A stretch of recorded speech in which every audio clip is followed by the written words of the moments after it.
Hello दोस्तों, नमस्कार। अभी की सबसे बड़ी खबर आ रही है, जहां पर एनआईए के रेड में सबसे बड़ा खुलासा। जबलपुर में आईएसआईएस की बड़ी एंट्री। 2050 तक इस्लामिक देश बनाने का था लक्ष्य। जी हां दोस्तों, धरे हाथों पकड़े गए ये पाकिस्तानी आईएसआई के गुर्गे। जी हां दोस्तों, साथ ही साथ आपको बड़ी खबर बताएंगे, जहां प्रधानमंत्री नरेंद्र मोदी जी के दौरे से पहले ही अमेरिका में उठ गई मांग की भारत को नाटो प्लस में किया जाए शामिल। जी हां, समिति ने चाइना से मुकाबले के लिए नाटो प्लस में भारत को शामिल करने का दिया प्रस्ताव। जी हां, और साथ ही साथ आपको बड़ी खबर बताएंगे दोस्तों, जहां पर विपक्ष के इस नेता ने बजरंग दल नेताओं पर देशद्रोह का केस करने और उनको आईएसआई का जासूस बता दिया है। दोस्तों, बजरंग दल को बताएंगे किसने ये बड़ी हिमाकत की है, सारी जानकारी दोस्तों बताएंगे। बने रहेगा वीडियो का अंत तक। और अभी खबरों में आगे बढ़ने से पहले हमेशा की तरह अपने भारत देश का जमकर समर्थन करते और मानते हैं कि प्रधानमंत्री नरेंद्र मोदी जी को ही नए पार्लियामेंट का उद्घाटन करना चाहिए। तो वीडियो को लाइक करके, चैनल को सब्सक्राइब करके, बेल आइकन दबा के कमेंट में जय हिंद जरूर कह दीजिएगा। बात करते हैं पहली बड़ी खबर की, जहां एनआईए के रेड में सबसे बड़ा खुलासा मध्य प्रदेश से, जहां जबलपुर में आईएसआईएस की बड़ी एंट्री। 2050 तक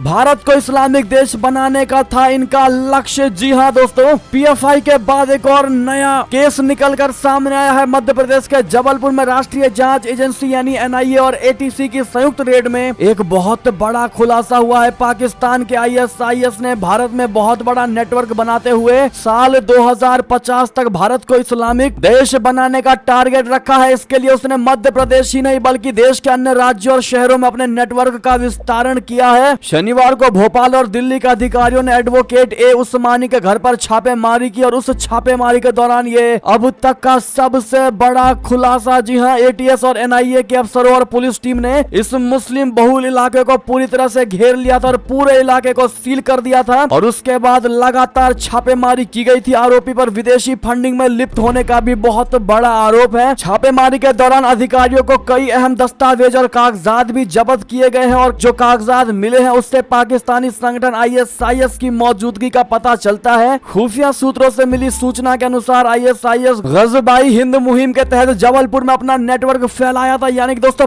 पाकिस्तानी आईएसआईएस ने भारत को 2050 तक मुस्लिम राष्ट्र बनाने की बहुत बड़ी साजिश रची थी दोस्तों, जिसका बड़ा खुलासा हुआ है। और इसके अब कितने तार फैले हुए हैं भारत में, उसका निकलना, उसका सामने आना अभी बाकी है। लेकिन दोस्तों, इतनी बड़ी हिमाकत पाकिस्तान ने भारत में अंदर ही अंदर फैलाने की कोशिश करके ये बता दिया है कि वो भारत को अंदर ही अंदर जहर घोलने की कोशिश कर रहा था। बहरहाल दोस्तों, इसका बड़ा खुलासा एनआईए ने करके दिखा दिया। बहरहाल दोस्तों, एनआईए को थैंक यू। और साथ ही साथ इस पाकिस्तान के आईएसआईएस को आप लोग क्या जवाब देना चाहेंगे दोस्तों कमेंट के माध्यम से, जो भारत देश को मुस्लिम देश बोले तो मुस्लिम बहुल देश बनाने की कोशिश कर रहे थे और उनका लक्ष्य 2050 तक में पूरे भारत को मुस्लिम बनाने का था। बहरहाल इस पर आपकी राय तो बनती है दोस्तों, लेकिन कमेंट में मोदी है तो हर चीज मुमकिन है कहना बिल्कुल मत भूलिएगा। चलते हैं अगली बड़ी खबर की तरफ, जहां अमेरिकी समिति ने चाइना से मुकाबले के लिए नाटो प्लस में प्रधानमंत्री नरेंद्र मोदी जी के अमेरिका दौरे से पहले शामिल करने का प्रस्ताव पारित किया। जी हां दोस्तों, प्रधानमंत्री नरेंद्र मोदी की अमेरिका यात्रा से पहले कांग्रेस की एक शक्तिशाली समिति ने नाटो बोले तो उत्तर अटलांटिक संधि संगठन प्लस में भारत को शामिल करने की सिफारिश की है। नाटो प्लस बोले तो अभी नाटो प्लस 5 देशों का एक सुरक्षा व्यवस्था है, जो नाटो और 5 गठबंधन राष्ट्र ऑस्ट्रेलिया, न्यूजीलैंड, जापान, इजराइल और दक्षिण कोरिया को वैश्विक रक्षा सहयोग बढ़ाने के लिए साथ लाती है। भारत को इसमें शामिल करने से इन देशों के बीच खुफिया जानकारी निर्बाध तरीके से साझा हो पाएगी और भारत की बिना किसी समय अंतराल के आधुनिक सैन्य प्रौद्योगिकी तक पहुंच बन सकेगी।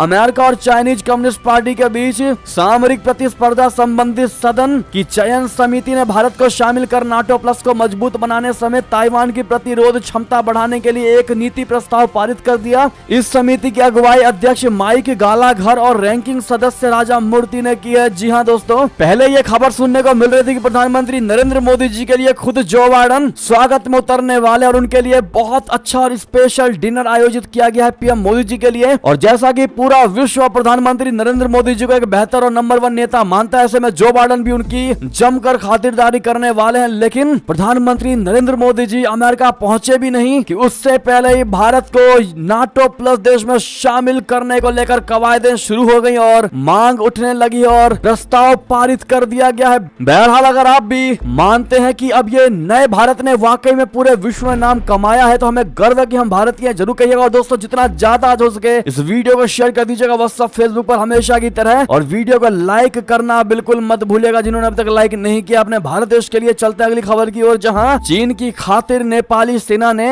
भारत को दिया तगड़ा वाला झटका। बदनाम कंपनी से लेगी हथियार बंद गाड़ियां, भड़क उठे प्रचंड। जी हां, नेपाल के प्रधानमंत्री पुष्प कमल दहल प्रचंड के भारत दौरे से ठीक पहले नेपाली सेना ने बहुत बड़ा झटका दिया है। नेपाल की सेना चीन की बदनाम कंपनी नोरिनको से 6 अरब नेपाली रुपए की कीमत वाले 26 हथियार बंद वाहन खरीदने जा रही है। इन हथियार बंद वाहनों का इस्तेमाल नेपाली सेना के वे जवान इस्तेमाल करेंगे जो विभिन्न देशों में शांति मिशनों में तैनात है। यही नहीं, कहा यह भी जा रहा है कि नेपाली सेना इसी चीनी कंपनी से 10,000 CQ राइफल खरीदने जा रही है। नेपाली सेना जिन चीनी गाड़ियों को खरीद रही है वे भारतीय कंपनियां की तुलना में कहीं ज्यादा महंगी है। नेपाली अखबार काठमांडू पोस्ट ने भी ये जानकारी दी है। नेपाल की सेना ने इस रिपोर्ट को खारिज किया है। ये वही चीनी कंपनी है जिसको अमेरिका सरकार ने ब्लैक लिस्ट कर रखा है। जी हाँ दोस्तों, साथ ही साथ आपको बता दें जहां अमेरिका ही नहीं ब्रिटेन भी भारत के साथ संबंधों को करना चाह रहा है और गहरा। यूके के विदेश मंत्री 4 दिवसीय यात्रा पर पहुंचे दिल्ली। जी हाँ, अमेरिका ही नहीं बल्कि ब्रिटेन भी भारत के साथ अपने संबंधों को और गहरा करना चाहता है। भारत से तमाम पश्चिमी देश दोस्ती करना चाहते हैं। ये एक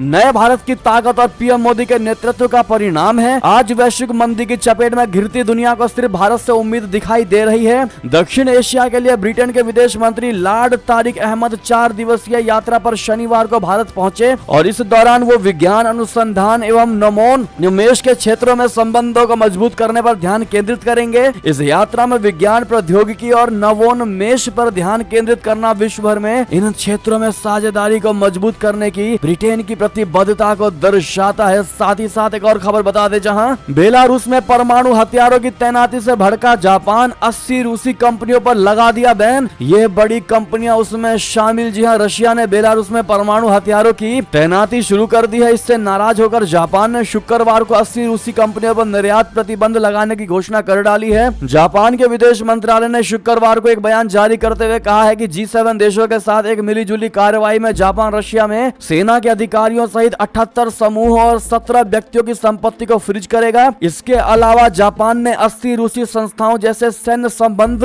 अनुसंधान प्रयोगशालाओं को निर्यात पर प्रतिबंध लगाने की घोषणा की है। जापानी व्यापार मंत्रालय के एक बयान में कहा गया है कि जापान रशिया को निर्माण और इंजीनियरिंग सेवाएं देने पर भी प्रतिबंध लगाएगा। जी हाँ दोस्तों, चलते हैं अगली बड़ी खबर की तरफ, जहां हिंसा प्रभावित मणिपुर के दौरे पर सेना प्रमुख मनोज पांडे गवर्नर मुख्यमंत्री से करेंगे मुलाकात। जी हां, थल सेना प्रमुख जनरल मनोज पांडे हिंसा प्रभावित मणिपुर में स्थिति की समीक्षा के लिए शनिवार यानी 27 मई को राज्य की यात्रा करेंगे। सेना के पूर्वी commander lieutenant general Rana Pratap Kalita भी सेना प्रमुख की 2 दिवसीय यात्रा के दौरान उनके साथ होंगे। सेना के एक वरिष्ठ अधिकारी के मुताबिक समुदायों के बीच जारी जातीय हिंसा की पृष्ठभूमि में जमीनी स्थिति की समीक्षा करने के लिए जनरल मनोज पांडे जी और लेफ्टिनेंट जनरल कलिता दिल्ली से इम्फाल पहुंचेंगे। उन्होंने कहा कि पांडे राज्यपाल अनुसुईया उइके, मुख्यमंत्री एन बीरेन सिंह और सुरक्षा सलाहकार कुलदीप सिंह से मुलाकात करके स्थिति पर चर्चा करेंगे। साथ ही साथ दोस्तों अगली बड़ी खबर आपको बता दें, जहां पर मध्य प्रदेश में सत्ता मिली तो ISI के जासूस बीजेपी बजरंग दल नेताओं पर करेंगे देशद्रोह का केस। दिग्विजय सिंह ने दी बड़ी चेतावनी। जी हां, कांग्रेस के वरिष्ठ नेता और मध्य प्रदेश के पूर्व मुख्यमंत्री दिग्विजय सिंह ने कहा है कि अगर उनकी पार्टी सत्ता में आई तो ISI के लिए जासूसी करने वाले बजरंग दल और बीजेपी नेताओं के खिलाफ देशद्रोह का केस दर्ज किया जाएगा। दिग्विजय सिंह ने आरोप लगाया है कि बजरंग दल के लोगों के पाकिस्तानी खुफिया एजेंसी इंटर सर्विसेज इंटेलिजेंस यानी ISI के साथ रिश्ते हैं। कर्नाटक में पहले ही कांग्रेस ने वादा किया है कि अगर बजरंग दल ने शांति भंग की तो उस पर बैन लगाया जाएगा। दिग्विजय सिंह ने कहा कि मध्य प्रदेश में हमारी सरकार बनती है तो बीजेपी और बजरंग दल से जुड़े उन लोगों के खिलाफ देशद्रोह का केस दर्ज किया जाएगा जिन्होंने पाकिस्तान की ISI एजेंसी के लिए जासूसी का काम किया है। यानी कि दोस्तों बजरंग दल पर इतना बड़ा आरोप लगाया जा रहा दिग्विजय सिंह के द्वारा, उनको ISI का एजेंट तक करार दिया जा रहा है। ऐसे में आप लोग क्या जवाब देना चाहेंगे? आपकी किस पर क्या राय होगी दोस्तों, कमेंट में जरूर लिखकर बताइएगा। बहरहाल ये थी अब तक की सारी बड़ी खबरें। आपको हमारी खबर कैसी लगी? आशा करता हूँ बहुत अच्छी लगी होगी, थोड़ी भी अच्छी लगी है तो इस वीडियो को अभी अपने भाई बंधुओं में व्हाट्सएप फेसबुक ट्विटर के जरिए पूरे भारत में शेयर करना बिल्कुल मत भूलिएगा और अभी कर दीजिए दीजिए इस वीडियो को लाइक, चैनल को कर दीजिए सब्सक्राइब, बेल आइकन दबाइए, साथ ही कमेंट बॉक्स में लिख दीजिएगा जय हिंद जय भारत। तो मिलते हैं आपसे अगले बड़ी खबर में, यहाँ तक बने रहने के लिए आप सभी का बहुत बहुत धन्यवाद।